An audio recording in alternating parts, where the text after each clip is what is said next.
Welcome to Digital Dynamo Lab. In this video, we are going to clearly explain the difference between system software and application software. Two important types of computer programs. Let's get started.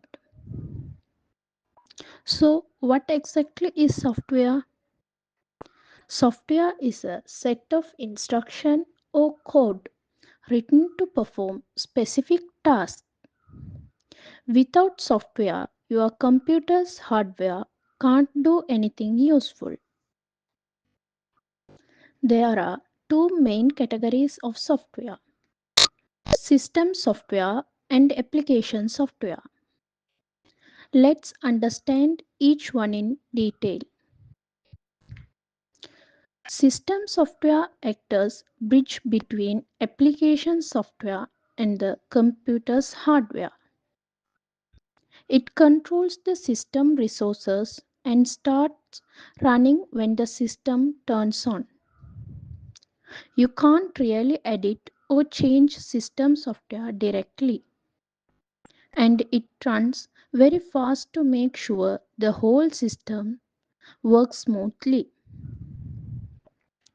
Over time, system software needs to support new applications as they evolve.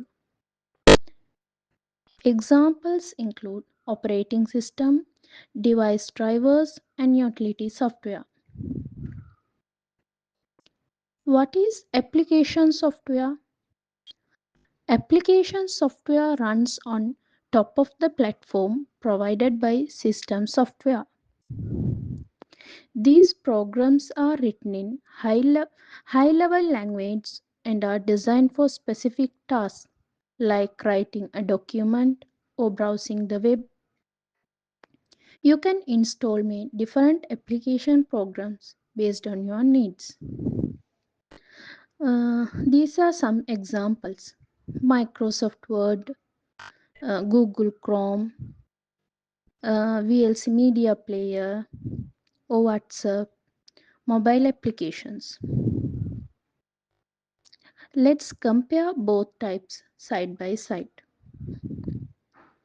System software handles all system resources and provides a base for apps to run. Application software is built for specific tasks like editing, gaming, or browsing.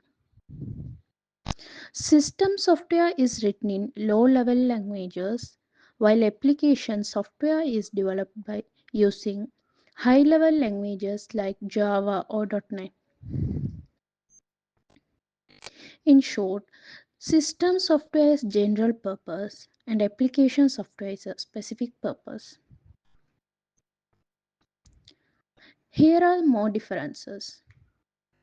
System software runs automatically when the computer turns on and stays active until you shut it down. Application software runs only when you open it. A system can't function without system software, but application software is optional. It depends on what the user wants to do. Thank you for watching. I hope this video helped you understand the differences between system and application software.